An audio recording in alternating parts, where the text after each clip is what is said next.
পরিতৃপ্ত পরিপূর্ণ তৃপ্তি নিয়ে কুঁড়ে ঘরে থাকা ভালো, অতৃপ্তি নিয়ে বিরাট অট্টালিকায় থাকার কোনো সার্থকতাই নেই। গুড মর্নিং ডিয়ার স্টুডেন্ট, আজকে আমরা ক্লাস 10-এর যারা 25-এ মাধ্যমিক দিতে যাচ্ছ তাদের জন্য এই পারুল প্রকাশনী এই বইটির যেসব প্র্যাকটিস সেটগুলো দেওয়া হয়েছে তার মডেল কোশ্চেন 14 নিয়ে আমরা আলোচনা করব। এর আগে আমরা 13 পর্যন্ত প্রত্যেকটা কোশ্চেনের সলিউশন করে দেওয়া হয়েছে। যারা দেখেছো ভালো, আর যারা দেখোনি এই ক্লাসের নিচে ডেসক্রিপশান বক্সে একটি প্লেলিস্ট পেয়ে যাবে, ওখানে ক্লিক করে তোমরা দেখতে পারো। তো আমরা এই ক্লাসটা আগামী কয়েকদিন একটু সমস্যার জন্য ক্লাসটি অফ ছিল, তো আজকে এই পার্ট 1টি করছি। তোমরা জানো প্রতিনিয়ত পার্ট 1-এর পরেই পার্ট 2 নিয়ে আসি। আজকে সম্ভবত চেষ্টা করব পার্ট 2টাকে আনার জন্য, না হলে আগামীকাল ঠিক এরকম টাইমে সকাল 7টাতে তোমরা পার্ট 2টি পেয়ে যাবে। ওকে, তো আর বিশেষ দেরি করব না, আমরা কোশ্চেনগুলো নিয়ে শুরু করব। তো প্রথম প্রশ্ন আমাদের কি বলছে, প্রধান গ্রিনহাউস গ্যাসটির নাম কি? সেটি carbon die oxide, CO2। Next, পরবর্তী একটা সিম্পল ম্যাথমেটিক্যাল প্রবলেম রয়েছে। তোমরা যারা পুরানো স্টুডেন্ট তারা জানো এই থিওরি কোশ্চেনগুলো সরাসরি অ্যান্সার করে দেওয়া হয়, আর ম্যাথমেটিক্যাল প্রশ্নগুলো তোমাদের সলিউশনের মাধ্যমে অ্যান্সারটি দেওয়া হয়। তো এই ম্যাথমেটিক্যাল প্রবলেমটির অ্যান্সারটি কি হবে সেটা একটু প্রসেসের মাধ্যমে তোমাদের দেখিয়ে দিচ্ছি। 30 ডিগ্রি সেলসিয়াস উষ্ণতায় আমাদের উষ্ণতা টি বলা হয়েছে 30 ডিগ্রি সেলসিয়াস। 76 সেন্টিমিটার পারদস্তম্ভের চাপে, তাহলে পি সমান বলছে 76 সেন্টিমিটার Hg মানে পারদস্তম্ভ। প্রদত্ত গ্যাসগুলির 100 গ্রাম করে নিলে, তাহলে এখানে ডাব্লু সমান বলছে 100 গ্রাম। কোন গ্যাসটির অণুর সংখ্যা সর্বাধিক? তো অণু সমান জিজ্ঞাসা চিহ্ন। তো আমরা অণুর সংখ্যা নির্ণয় করার জন্য আমরা মোল সংখ্যা প্রথমত নির্ণয় করব, অর্থাৎ অণুর কাছে আমরা লিখতে পারি মোল মানে n সংখ্যা সমান জিজ্ঞাসা চিহ্ন। n এটা কিন্তু আমাদের চায়নি, আমাদের চেয়েছে অণুর সংখ্যা। তো অণুর সংখ্যাটি নির্ণয় করার জন্য আমরা নির্ণয় করব মোল সংখ্যা, যাকে আমরা স্মল n দ্বারা প্রকাশ করে থাকি। তো স্মল n আমরা দুভাবে পেয়ে থাকি, একটা হচ্ছে PV সমান nRT, এই সমীকরণ থেকে আমরা n এর মান পেতে পারি। আর একটি সমীকরণ রয়েছে যে n সমান W/m। তো অর্থাৎ আমরা দ্বিতীয় সমীকরণটিকে ফলো করব, এখানে ঝামেলাটা কম রয়েছে। তো প্রথম গ্যাস দেওয়া রয়েছে CO2, তো এর জন্য আমরা আণবিক ভর m নির্ণয় করব। তো C এর আণবিক ভর হয় 12 এবং O এর 16, দুটি ও রয়েছে 2 দিয়ে গুণ করলাম, তাহলে 12 প্লাস 16 দুগুণে 32, অর্থাৎ আমরা পাচ্ছি 44 গ্রাম। আর আমাদের আগে থেকেই প্রশ্নে W এর মান দেওয়া রয়েছে, তাহলে সমীকরণটি n সমান W/m, W এর মান 100/m এর মান রয়েছে 44।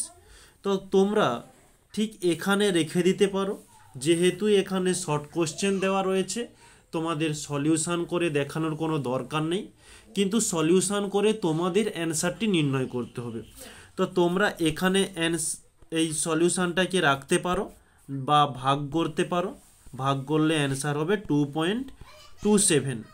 ওকে, এটা হচ্ছে ফার্স্ট অপশানের জন্য হলো। অপশান বি বলছে NO2। ওকে, এর জন্য m নির্ণয় করব, n এর জন্য হয়ে থাকে 14, ও এর 16, দুটি ও রয়েছে 2 দিয়ে গুণ দিলাম, অর্থাৎ পাচ্ছি 14 প্লাস 16 দুগুণে 32, এটা যোগ করলে পাচ্ছি 46। ঠিক এখানেও একই রকমের n সমান W/m। W এর মান আমাদের প্রশ্নে প্রথমেই দেওয়া রয়েছে 100, m এর মান রয়েছে 46। এখানেও ঠিক একই কথা, এখানে রাখতে পারো, না হলে ভাগ করতে পারো 2.17। নেক্সট অপশান সি দেখে নেব। অপশান সিতে বলছে SO2। এখানে আণবিক ভর m সমান হয়ে থাকে S এর জন্য 32 প্লাস O এর 16, দুটি ও রয়েছে, 2 দিয়ে গুণ দিলাম, তাহলে 32 প্লাস 16 দুগুণে 32, অর্থাৎ পাচ্ছি 64। তাহলে সমীকরণটা কি? n সমান W/m। W 100, m হচ্ছে 64। এখানে আমরা ভাগ করলে 1.56। নেক্সট পরবর্তী অপশান ডি, এর অপশানটি রয়েছে H2S। এখানে আমরা m আণবিক ভর নির্ণয় করব। H এর 1, দুটো H রয়েছে, 2 দিয়ে গুণ দিলাম, তারপরে হয়ে যাবে প্লাস S এর জন্য 32, তাহলে 1 2 2 প্লাস 32 সমান আমরা পাচ্ছি 34। এখানেও ঠিক একই রকমের n এর মান নির্ণয় করব। n সমান W/m, তাহলে W এর মান 100/m এর মান হয়ে থাকে, যেটা আমরা নির্ণয় করেছি 34। তো এখানেও ক্যালকুলেশনটা রাখতে পারো, না হলে হিসাব করলে আমরা পেয়ে যাব যে 2.94। এবারে যে কথাটা আমরা বলছি, প্রথমত আমরা যে ক্যালকুলেশনটা করেছি সেটা একটু বলে দিই, না হলে আচ্ছা তার উপরেরটাই, যারা ফার্স্ট মানে এই দ্বিতীয় ধাপটিতে অ্যান্সারটি কমপ্লিট করবে তাদের জন্য একটু বলি। এই 100কে যত ছোট সংখ্যা দ্বারা ভাগ করব, তো এর অ্যান্সারটি হবে সব থেকে বেশি। ওকে, তো এখানে দেখো আমরা নিচে 34 দিয়ে ভাগ করেছি। ওকে, তো এর মান এসেছে 2.94। ওকে, আর এদিকে রয়েছে 64 দিয়ে ভাগ করেছি, এখানে এসেছে 1.56। নেক্সট আমরা দেখে নেব, এখানেও 64 দিয়ে ভাগ করেছি, আচ্ছা সরি, এখানে হচ্ছে 46 দিয়ে ভাগ করা হয়েছে, এখানে অ্যান্সার এসেছে 2.17। ওকে, আর এদিকে রয়েছে প্রথম অপশানটিতে 44। তাহলে সব থেকে নিচে ছোট সংখ্যাটি আমরা যেটি পাচ্ছি এই 34। ওকে, এই কারণে দেখো এর নিচে ভাগ সংখ্যাটাও বেশি এসেছে। ওকে, তো নিচে কত অ্যান্সার এসেছে সেটা আমাদের জানার দরকার নেই, কোনটা কত বেশি এসেছে সেটাই আমাদের জানা দরকার। সব থেকে বেশি মানটি এসেছে আমাদের অপশান ডি এর ক্ষেত্রে। ওকে, অর্থাৎ আমরা লিখতে পারি অপশান ডি মানে H2S এর মোল সংখ্যা, এটা আমরা n এর মান নির্ণয় করেছি, তাই লিখছি মোল সংখ্যা বেশি। কিন্তু আমাদের মোল সংখ্যা চায়নি, আমাদের চেয়েছিল কি অণুর সংখ্যা। আমরা মোল সংখ্যাটা নির্ণয় করেছি। এই মোল থেকে অণুটা কিভাবে বলি সেটা একটু বুঝবে। যে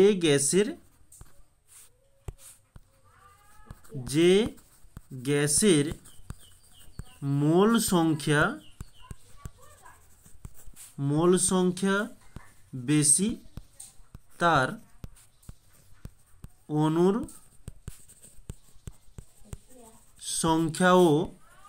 সংখ্যাও কি হবে বেশি হবে। ওকে, তাহলে আমাদের অ্যান্সার হয়ে যাবে H2S। ওকে, H2S হচ্ছে আমাদের সঠিক অ্যান্সার। তো আমাদের অণুর সংখ্যা চেয়েছিল, আর অণুর সংখ্যা সর্বাধিক বা অণুর সংখ্যা বেশি কোন গ্যাসটির? H2S এর ক্ষেত্রে। ওকে, আশা করছি তোমরা বুঝতে পেরেছো। যদি সমস্যা থাকে অবশ্যই কমেন্টে জানাবে, আমি অবশ্যই তোমাদের কমেন্টে অ্যান্সার দেব। নেক্সট পরবর্তী কোশ্চেন কি বলছে দেখে নেব। তাহলে আমরা এখানে H2S মার্ক করলাম। বলছে CO2 এর বাষ্প ঘনত্ব কত? তো CO2 এর আণবিক ভর নির্ণয় করব। সি এর 12, ও এর 16, দুটি ও রয়েছে, 2 দিয়ে গুণ দিলাম, অর্থাৎ পাচ্ছি 12 প্লাস 16 দুগুণে 32 সমান 44। আমরা যে সমীকরণটি ব্যবহার করব এখানে, যে বাষ্প ঘনত্ব নির্ণয় করতে বলেছে, অর্থাৎ ডি সমান m/2। এম এর মান কত? 44/2। 2 দিয়ে করলে 2 দুগুণে 4, 2 দুগুণে 4, অর্থাৎ আমরা পাচ্ছি 22। Option D. বাষ্প ঘনত্বের কোনো একক হয় না, তাই অপশান হয়ে যাবে ডি। নেক্সট বলছে প্রতিসরণের ক্ষেত্রে আপতন কোণ আই সমান 0 ডিগ্রি হলে প্রতিসরাঙ্ক হবে 0।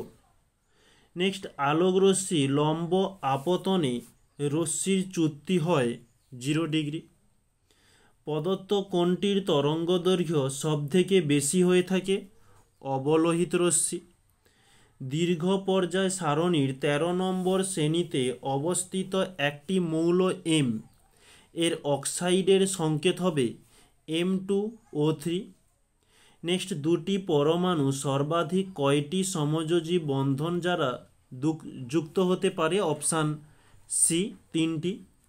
রূপোর ওপর সোনার প্রলেপ দিতে তড়িৎ বিশেষ্য পদার্থ রূপে ব্যবহৃত হয় পটাশিয়াম অরসায়ানাইড।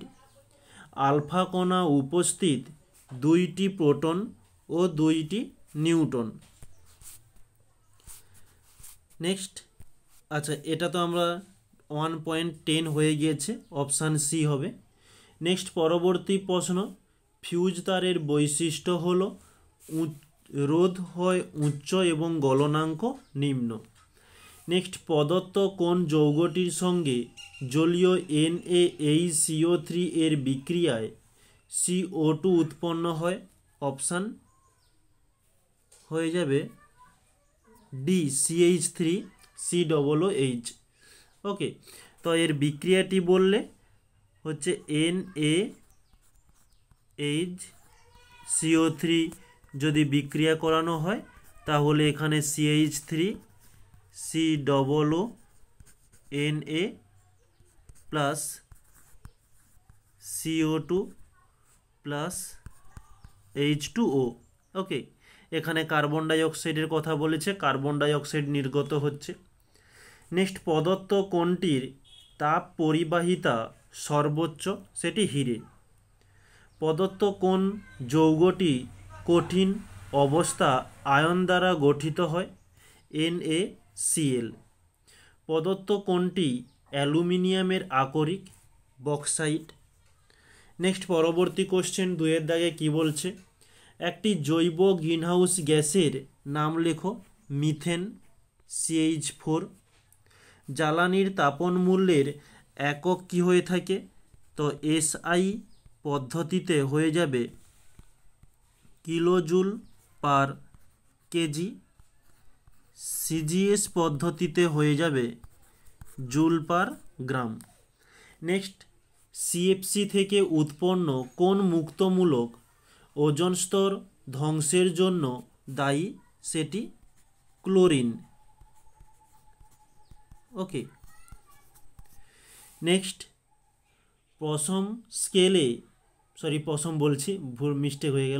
পরম স্কেলে বিশুদ্ধ জলের স্ফুটনাঙ্ক কত? 273 কেলভিন। কোন শর্তে স্কেলের সূত্র প্রযোজ্য হয় না? লম্ব আপতনের ক্ষেত্রে। লম্ব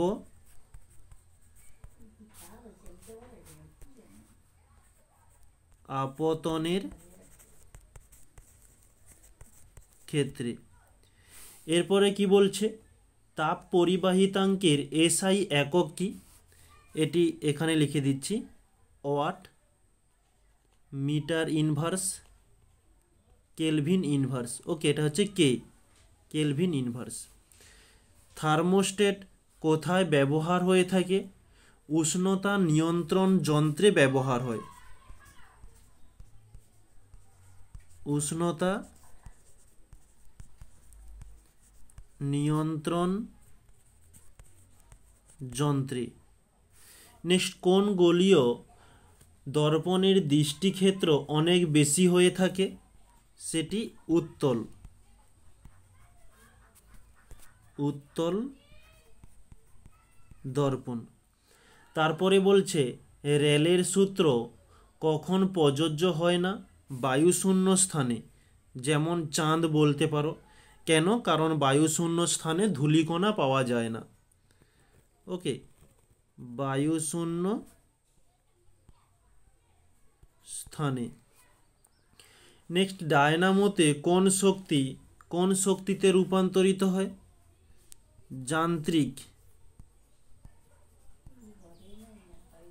যান্ত্রিক শক্তি থেকে তড়িৎ শক্তিতে রূপান্তরিত হয়। তড়িৎ শক্তিতে। নেক্সট, পরবর্তী কোশ্চেন, বার্লো চক্রে এসি প্রয়োগ করলে কি ঘটবে?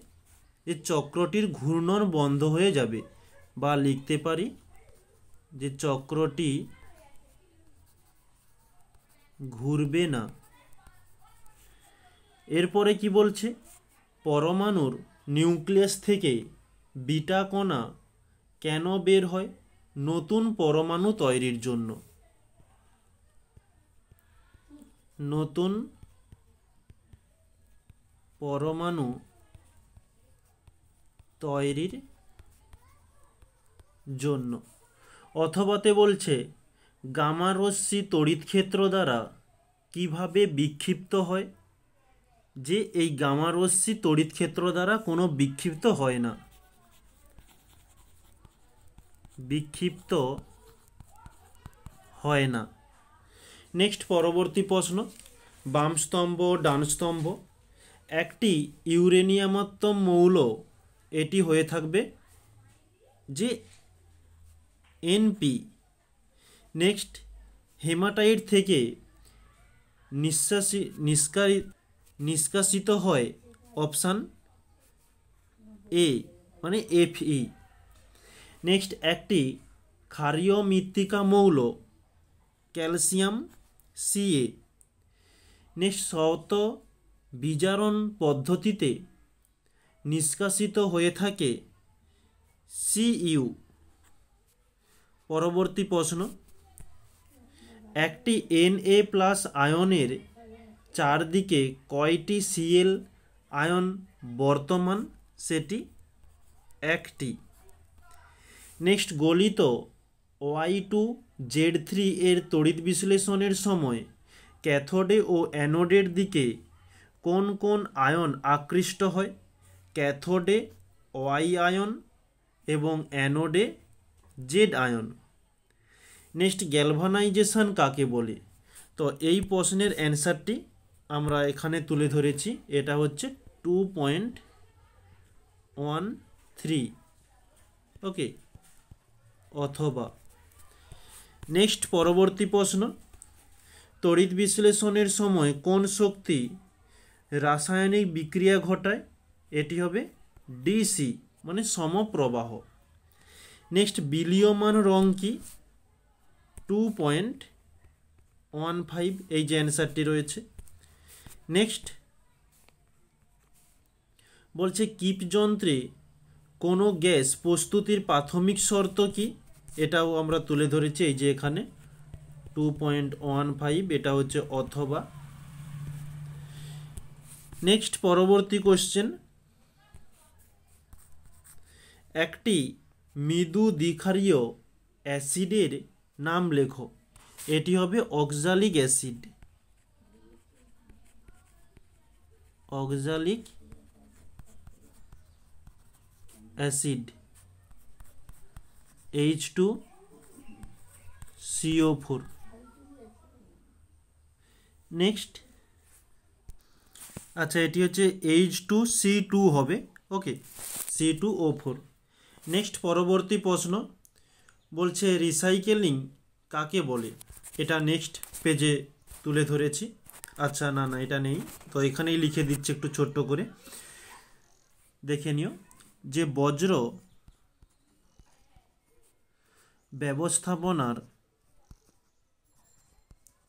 ব্যবস্থাপনার সর্বাধিক উপযুক্ত ব্যবস্থা হলো RECYCLING রিসাইকেলিং বা পুনর্বীকরণ বলা হয়ে থাকে, বা পুনর্বীকরণ। এটা তোমরা ভূগোলে পড়েছ। নেক্সট পরবর্তী প্রশ্ন বলছে মাস্টার্ড গ্যাস কি? তো এটা নেক্সট পেজে তুলে ধরেছি। মাস্টার্ড গ্যাস এই যে 2.18। নেক্সট পরবর্তী প্রশ্ন বলছে ফরমাইল মূলকের সংকেত কি? এটি হবে এক বন্ধন CHO। ওকে, এখন আমরা নেক্সট পরবর্তী 3 দাগের কোশ্চেনগুলো নিয়ে আলোচনা করব, যেখানে প্রথম প্রশ্ন N2O2 গ্রিনহাউস গ্যাস নয় কেন? তো এই যে এখানে অ্যান্সারটি তুলে ধরেছি। ওকে, দেখে নিও। নেক্সট পরবর্তী প্রশ্ন, এখানে একটি ম্যাথমেটিক্যাল প্রবলেম রয়েছে। তো কি প্রশ্নটা একটু দেখে নেব। একটি পাথরখণ্ড কিছু পরিমাণ গ্যাসের আয়তন 200 সেন্টিমিটার কিউব, তাপমাত্রা অপরিবর্তিত রেখে চাপ দ্বিগুণ করলে পাথরখণ্ড সহ আয়তন হয় 150 সেন্টিমিটার কিউব। পাথরখণ্ডটির আয়তন কত? তো আমরা ধরে নেব যে ধরি পাথরের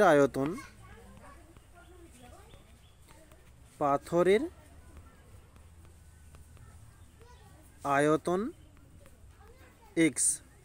ওকে, যেটা আমাদের জিজ্ঞাসা চিহ্ন বলেছে, তো সেটাই আমরা ধরেছি x। তো গ্যাসের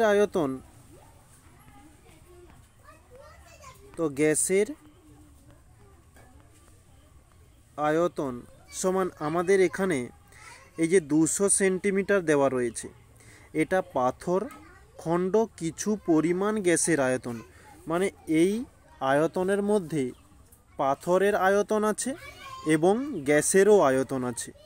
তাহলে আমরা প্রপারলি লিখতে পারি গ্যাসের আয়তন কত, যে 200 মাইনাস এক্স এত সেন্টিমিটার কিউব। ওকে, একে আমরা V1 দ্বারা চিহ্নিত করতে পারি। তো এরপরে ওই চাপকে দ্বিগুণ করার ফলে গ্যাসের আয়তন কত হয়েছে V2 দ্বারা চিহ্নিত করব, যে 150 মাইনাস এক্স কেন করলাম? কারণ এই 150-এর মধ্যে পাথরের আয়তনও যুক্ত আছে, তাই আমরা পাথরের আয়তন ধরেছিলাম এক্স, তাই এখানেও আমরা মাইনাস করেছি এক্স এত সেন্টিমিটার কিউব। এবারে চাপ যাই। চাপ প্রথমে P1 ছিল, আমরা ধরলাম 1, কোনো কিছু দেওয়া নেই। নেক্সট P2 সমান হয়ে যাচ্ছে কত? দ্বিগুণ হয়েছে, তাহলে 1 ইন্টু 2 করলাম। ওকে, অর্থাৎ আমরা পাচ্ছি 2।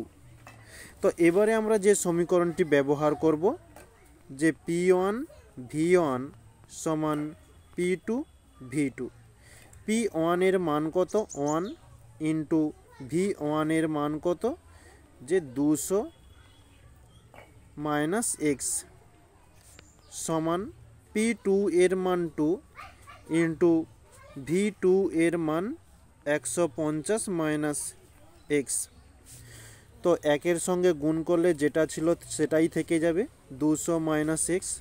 এদিকে গুণ করলে 15 দুগুণে 30, তার সঙ্গে একটা শূন্য, মাইনাস 2x। এই মাইনাস 2x রয়েছে, এদিকে আনলে প্লাস 2x হয়ে যাবে, তাহলে 2x। আর এদিকে মাইনাস এক্স ছিল, মাইনাস এক্স থাকলো। এদিকে হচ্ছে 300, আর এখানে প্লাস 200 ছিল, এদিকে এলে মাইনাস 200 হয়ে যাচ্ছে। তো 2x থেকে x মাইনাস করলে আমরা পাবো x সমান 300 থেকে 200 মাইনাস করলে 100। তো x এর মানটা আমাদের নির্ণয় করার ছিল, x এর মান হয়েছে কত? 100 এত সেন্টিমিটার কিউব। আর এটাই হচ্ছে পাথরখণ্ডের আয়তন, যে পাথরের আয়তন কত? 100 সেন্টিমিটার কিউব। এটি হচ্ছে আমাদের অ্যান্সার। নেক্সট পরবর্তী কোশ্চেন কি বলছে, একটি হ্রদের তলদেশ থেকে একটি বায়ুর বুদবুদ জলের ওপরে ওঠার ফলে তার আয়তন প্রাথমিক আয়তনের 6 গুণ হয়। পারদ ব্যারোমিটারের উচ্চতা 75 সেন্টিমিটার হলে জলের গভীরতা কত? আমরা এখানে জলের গভীরতা বা হ্রদের গভীরতা ধরে নেব এইচ, যে ধরি জলের গভীরতা সমান এইচ এত সেন্টিমিটার। এখন ধরো হ্রদটা এটা, ওকে, বুদবুদটা ছিল ঠিক নিচে, এখানে বুদবুদটা ধীরে ধীরে উপর দিকে এসে এত বড় হয়ে যায়। যখন এই বুদবুদটা এই একেবারে হ্রদের নিচে ছিল তখন এর মধ্যে বায়ুমণ্ডলের চাপ রয়েছে, তার সঙ্গে এই পাত্র বা হ্রদের মধ্যে যে তরলটা রয়েছে তার চাপও রয়েছে যখন বুদবুদরা নিচে ছিল। তাহলে বুদবুদরা যখন নিচে থাকে তখন ওই বুদবুদের ওপর দু রকমই চাপ প্রয়োগ হয়, একটা বায়ুমণ্ডলীয় চাপ আর একটা পুরো তরলের চাপ। তো ওটাই এখানে করে নেব, যে হ্রদের তলদেশে চাপ, একে আমরা P1 দ্বারা চিহ্নিত করি। তো কি হবে, যে বায়ুমণ্ডলীয় চাপ প্লাস এইচ সেন্টিমিটার গভীর জল স্তম্ভের চাপ, মানে পুরো জলটার চাপ। বায়ুমণ্ডলীয় চাপ কত, এটা আমাদের প্রশ্নেই বলে দেওয়া রয়েছে, 75 centimetre H plus H centimetre গভীরতায় তরলের চাপ কীরকম হবে, এইচ বাই 13.6 এত সেন্টিমিটার এইচ। এই 13.6টা কি, এটা হচ্ছে পারদের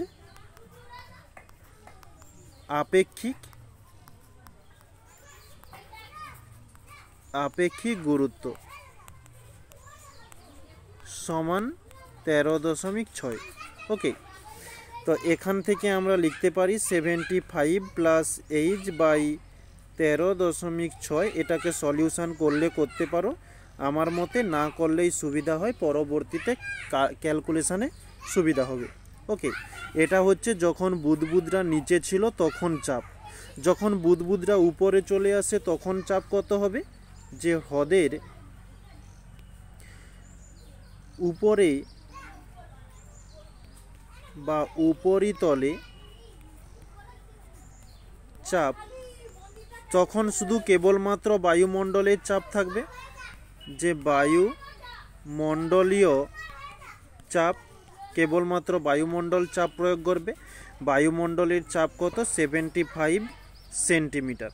ওকে, এবারে আমাদের আয়তন যেটা ছিল, যে বুদবুদটি হ্রদের তলদেশে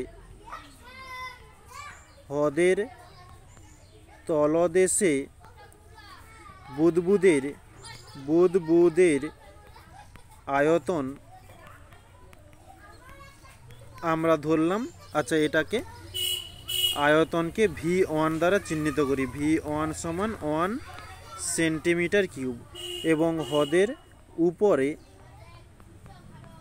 উপরে বুদবুদের আয়তন V2 সমান 6 গুণ বৃদ্ধি পেয়েছিল, 1 × 6 মানে 6 করলে 6 সেন্টিমিটার কিউব। আচ্ছা এটা উপরে লিখে দিই, যে ধরি, এটা ধরেই আমরা করেছি, যে প্রশ্নেও আমাদের দেওয়া রয়েছে যে আগে যা ছিল তার থেকে, মানে প্রাথমিকের থেকে 6 গুণ হয়ে গিয়েছে।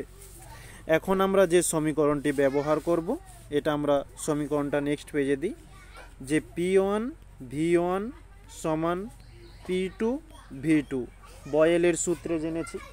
তো P1 এর মান কত, 75 প্লাস এইচ বাই 13.6 এটা হচ্ছে পুরোটাই পি এর মান।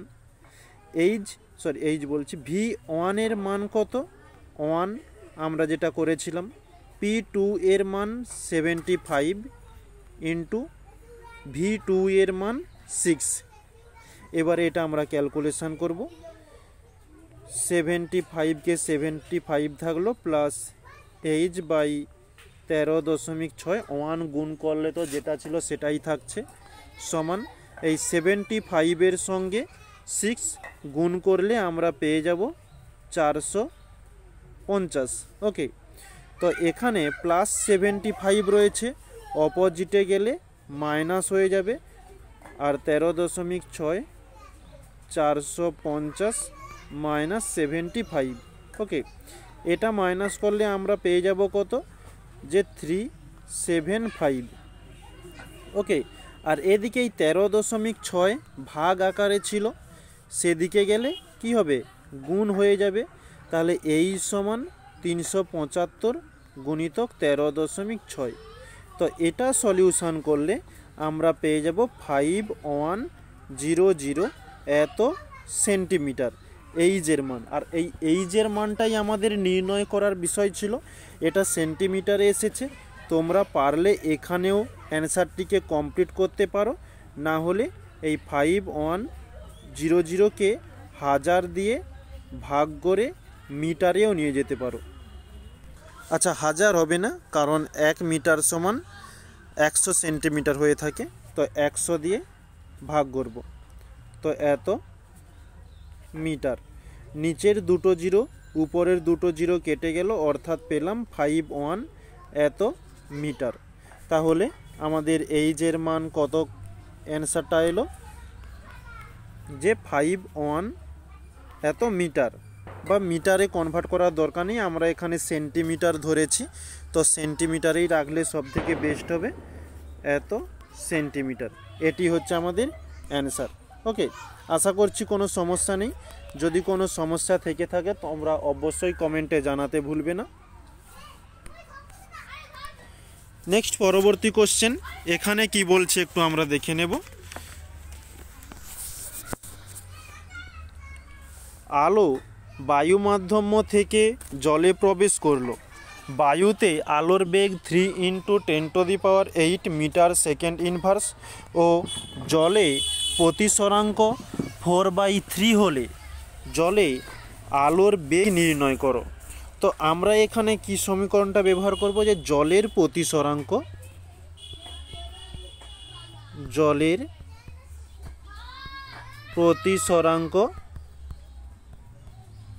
সমান শূন্য মাধ্যমে আলোর বেগ, শূন্য মাধ্যমে আলোর বেগ বাই জলের মাধ্যমে আলোর বেগ। জলের মাধ্যমে আলোর বেগ। তো জলের প্রতিসরাঙ্ক কত? এই যে আমাদের দেওয়া রয়েছে 4/3 সমান শূন্য মাধ্যমে আলোর বেগ কত? এই যে বায়ুতে আলোর বেগ 3 × 10⁸ মিটার সেকেন্ড ইনভার্স বাই জলের মাধ্যমে আলোর বেগ। তো এটাই আমাদের নির্ণয় করতে হবে, জলের মাধ্যমে আলোর বেগ। ওকে, তো এই জলের মাধ্যমে আলোর বেগকে যদি অপোজিটে নিয়ে আসি, তাহলে আমরা পাবো যে জলের মাধ্যমে আলোর বেগ সমান 3 × 10⁸ মিটার সেকেন্ড ইনভার্স বাই 4/3। তো এই বাই 3কে নিচে না লিখে উপরে তুলে দিচ্ছি, তাহলে আমরা এই 3 গুণ করলে আমরা পাচ্ছি 3 × 9, তো 9 × 10⁸ মিটার সেকেন্ড ইনভার্স বাই 4, যেমন ছিল তেমন থাকলো। তো 9কে 4 দিয়ে ভাগ করলে আমরা পেয়ে যাব 25 তার সঙ্গে ইন্টু 10⁸ মিটার সেকেন্ড ইনভার্স যেমন ছিল থাকলো। এটি হচ্ছে আমাদের অ্যান্সার। নেক্সট পরবর্তী প্রশ্ন, যে প্রতিসরাঙ্কের সঙ্গে মাধ্যমের আলোকীয় ঘনত্বের সম্পর্ক কীরূপ? এই যে অ্যান্সারটি এখানে তুলে ধরেছি, দেখে নিও।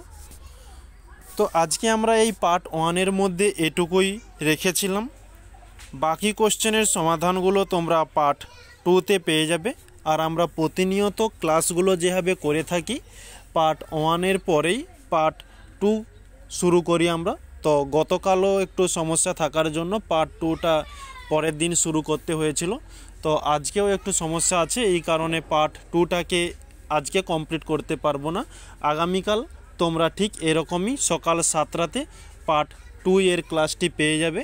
তো লাগাতার এরকম একটু সমস্যা হয়তো হতে পারে, তোমরা একটু আমার সাথে অ্যাডজাস্ট করে নিও, কারণ সমস্যা থাকার জন্য ক্লাসগুলো একটু নিতে দেরি হচ্ছে। ওকে, তো এটুকু তোমাদের বলতে পারি যে সব কোশ্চেনের সলিউশানগুলো তোমাদের দিয়ে দেওয়া হবে। ওকে, আর এই প্র্যাকটিস সেটগুলো তোমাদের শুধু টেস্ট পরীক্ষার জন্য নয়, মাধ্যমিকের জন্য প্রস্তুতি নেওয়া দরকার এই প্র্যাকটিস সেটগুলো থেকে।